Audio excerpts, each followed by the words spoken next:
Salut, j'espère que tu vas bien. Bienvenue pour cette nouvelle vidéo karaté. Aujourd'hui, un micro-format comme d'habitude sur une technique de jambe, le mawashi giri. Alors, un peu de vocabulaire.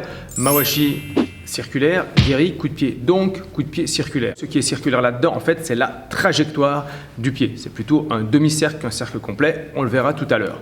Alors, ce coup de pied, il est assez sympa parce qu'il est assez pratique. On peut le faire de la jambe avant, de la jambe arrière, au corps, au visage, en attaque, en contre-attaque. Il est un petit peu multifonction et du coup, on a du boulot. On va regarder tout ça en détail. Viens avec moi.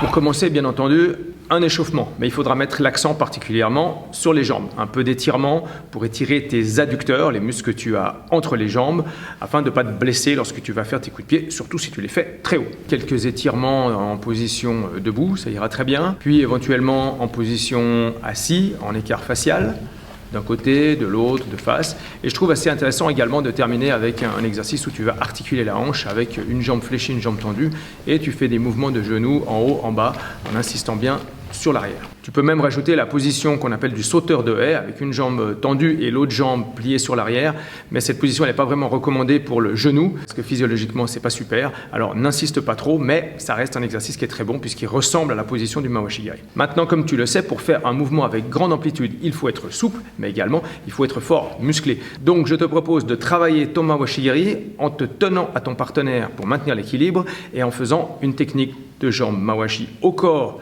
puis au visage, plutôt doucement, plutôt au ralenti pour travailler la musculation de tes fessiers et puis de tes abdominaux latéraux. Tu constateras qu'il est parfois plus difficile de faire un exercice au ralenti que de le faire en vitesse réelle. Le premier atelier, ça va être un atelier qui va tenter de corriger la trajectoire du genou. Donc tu vas te mettre en position de combat, mets un obstacle juste à côté de ton pied avant et tu fais ton mawashi giri avec ta jambe arrière. Tu lèves bien ton genou, tu passes par-dessus ton obstacle et tu finis en coup de fouet en frappant avec le dessus de ton pied. Deuxième chose très importante, ça va être le pied d'appui.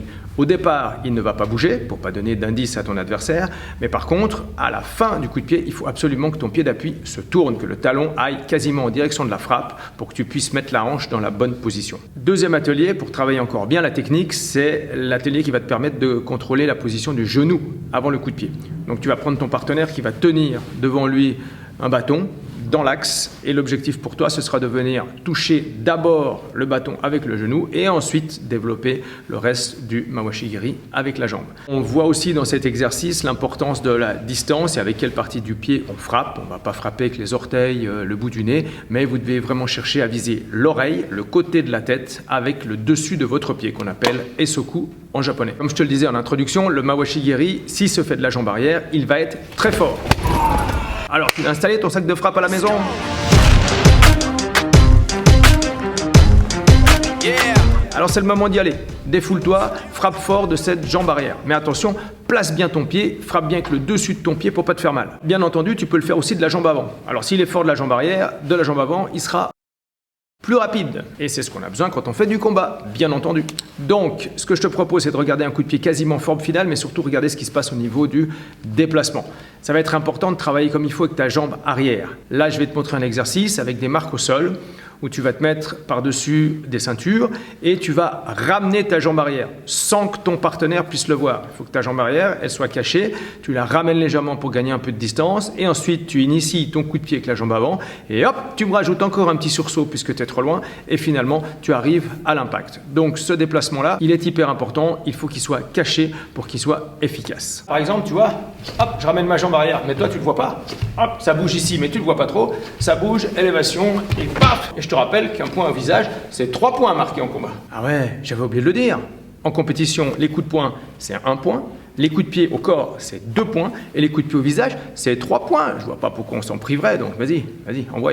Bon, tu sais presque tout. Maintenant, il faut y aller sur un exercice forme finale où ton partenaire va te montrer soit une cible en bas, soit une cible en haut.